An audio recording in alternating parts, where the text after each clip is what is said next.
वो जेल नहीं, वो तसिया घर था अंग्रेजों का।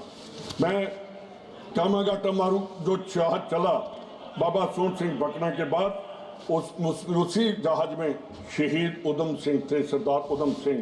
उन्होंने वहाँ से निकलकर जलियांवाले बाग का बदला लिया अंग्रेजों से। कहाँ हम उनको याद तो करते हैं, कहाँ है वो हमारे शहीद, कहाँ है जो सरदार भगत सिंह यानी जैल सिंह जब चीफ मिनिस्टर बने 72 में, उन्होंने सबसे पहले उसकी माता को कहा तू भगत सिंह की माता नहीं, तू पूरे पंजाब की माता है, और उसको पंजाब माता का खिताब दिया गया। पूरे देश की माता है। उन्हें उस टाइम उन्होंने कहा कि तू पंजाब माता है। आपने बात की कि जलियांवाले बाग का मैसेकर हुआ, उसमें पूरे पंजाब ने पूरे हिंदुस्तान को हिला कर रख दिया। पूरी दुनिया हिल गई कि अंग्रेजों ने कैसे तशद्दुद किया, एक गली में गोलियां चलाकर कितने लोगों को शहीद कर दिया। जलियांवाले बाग के बाद गदर पार्टी उठी, गदर पार्टी ने अंग्रेजों का मुंह मोड़ दिया। साथ ही करतार सिंह सराबा, शहीद उधम सिंह, मदन लाल ढींगरा और सरदार भगत सिंह जैसे लोगों को कोई हिंदुस्तानी पूरा वर्ल्ड याद करता है। एक आदमी जो शहीद हुआ सरदार भगत सिंह, 23 साल में आज भी उसको नौजवान शहीद कहते हैं, और हमें गर्व है कि उसने अंग्रेजों के ई नहीं माने।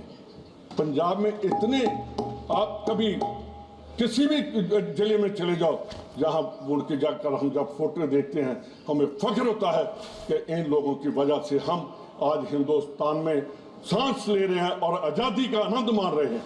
तो एक बात मैं और कहना चाहता हूं कि जब जैतों का मोर्चा लगा गुरुद्वारे का, सबसे पहले मोर्चा लगा ननकाना साहब का 1921 में, वहां मेरे गांव के शहीद हुए सरदार लक्ष्मण सिंह धारोवाड़ी, 121 या 22 आदमियों को जिंदा जला दिया गया, और मेरे गांव के उस बुजुर्ग को भी दरख्त के साथ, पेड़ के साथ बांध कर जिंदा जला दिया।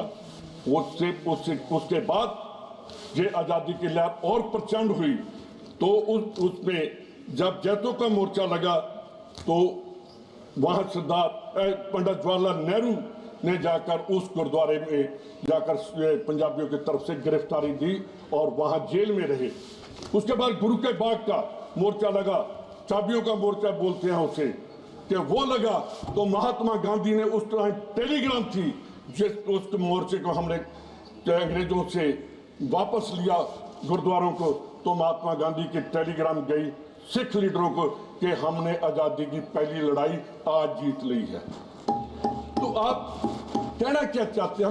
मैं तो इस जांच सुनकर गुस्सा मत करना यार, इस पार्लियामेंट में आकर जो हमारे सेकुलर स्टेट का हमने संविधान में लिखा कि हम सेकुलर स्टेट है, कोई कहता है, कोई अपनी स्टेट का नारा लगाता है, जहां तो देश का नारा लगाना चाहिए। देश मजबूत होगा तो हम मजबूत होंगे, फिर कोई नहीं देख सकता हमारी तरफ। तो आपने बात की, मैं बॉर्डर का रहने वाला हूं, मेरा अपना गांव सेकंड डिफेंस लाइन पर है, 5 किलोमीटर पर मैं पाकिस्तान से बैठा हूं। हम कहते हैं घुसकर मारेंगे, उनके ड्रोन हर रोज घुसकर वहां नजायज असला, नजायज ड्रग वहां घेर कर जाते हैं। उसके बारे में कभी सरकार ने नहीं कहा। वहां पाकिस्तान थ्रू पंजाब प्रॉक्सी वार लड़ रहा है, हमारा उसके ऊपर कोई ध्यान नहीं है कि उस दुश्मन को कैसे उसको जवाब देना है। जहां बात तो वो होनी चाहिए।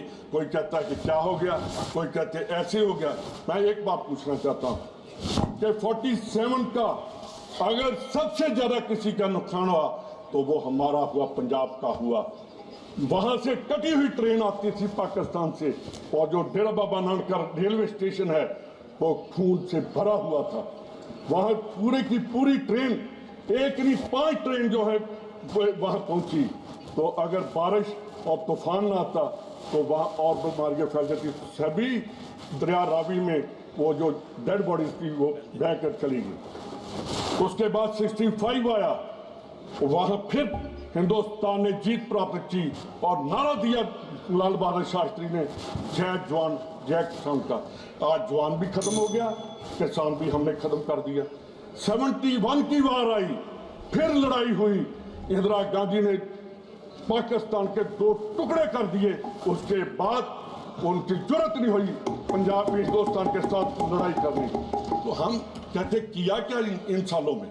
या पंजाब के जब अनाज नहीं था हिंदुस्तान में तो पंडित जवाहरलाल नेहरू ने और सरदार प्रताप सिंह कैरो ने वहां एग्रीकल्चर यूनिवर्सिटी दी, भाखड़ा डैम दिया, तो हमने पंजाब वालों ने देश के अनाज भंडार भर दिए। आज क्या किसानों का हालात है पंजाब के? उनको हम देशद्रोही समझ रहे हैं, वो बॉर्डर पर बैठे हैं, उनको देश की राजधानी में नहीं आने दिया जा रहा। उस टाइम अंग्रेजों के टाइम में महाराज उसके शहीद उधम के भगत सिंह के चाचा ने सरदार अजीत सिंह ने मोर्चा लगाया था, तो उस टाइम कहा था पगड़ी संभाल जट्टा पगड़ी संभालो, तो वो असी मोर्चा जितया सी। अंग्रेजों ने घुटने टेक ले सी अगे किसानों के, अज साडा किसान इत्थे आउण लई बैठा कि सानू दिल्ली च वड़न दिओ। तो उन्होंने क्या कि इन्होंने कहा था इतने लोग नहीं आएंगे, उन्होंने कहा कि हम 100 आदमी पैदल भेज देंगे, उनको नहीं आने दिया जा रहा। हमारा नुकसान भी, पानी हमारा खराब हो गया, जमीन हमारी खराब होगी, तो हमें मिला क्या? मैं एक बात ही कहकर मैंने वाइंड अप ही करना है। हमारे 1872 में नॉन कोऑपरेशन मूवमेंट नामदारी बाबा से सतगुरु राम सिंह जी, उन्होंने शुरू की मलेरकोटला में। आप सभी को पता है, आप अब मैंने उनसे कहा आपसे टाइम नहीं मांग रहा।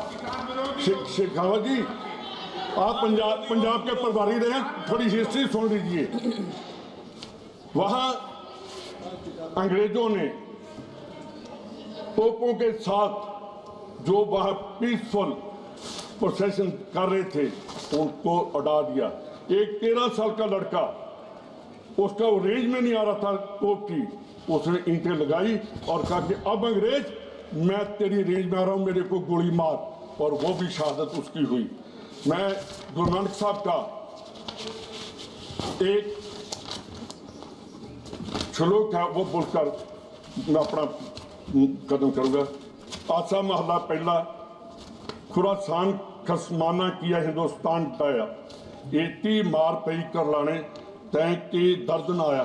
कि उथों उन्हें गुरु परमात्मा नूं बाबर ने जो हमला किया सी, जो बाबर ने देश में अत्याचार किया था, वो गुरु को उसने अलामा दिया था कि आप अच्छा नहीं कर रहे, कि और उसने हिंदुस्तान पर हमला किया और इतना मारा कि तेरे को दर्द नहीं आया। मैं भी कहता हूँ कि मोदी साहब, किसानों के ऊपर इतना तशद्दुद जो हो रहा है उनको बंद करिए, उनको देशद्रोही मत समझिए, वो देश के अन्नदाता हैं। बहुत बहुत धन्यवाद। धन्यवाद। श्री अमोल कोले जी, श्री अमोल कोले। निशिकांत जी का कोई पॉइंट ऑफ ऑर्डर है? अमोल कोले। धन्यवाद अध्यक्ष महोदय। अध्यक्ष महोदय, आज मैं खुद को गौरवान्वित महसूस कर रहा हूं क्योंकि कौन सा रूल है? रूल पूछिए। जस्ट एक मिनट निशिकांत जी, भाई कौन सा point of order? Rule rule number निकाल। स्पीकर का डायरेक्शन। कौन मैंने? ये कुछ भी टाइम पास है। Yes, okay, thank you. 115। हाँ ठीक है,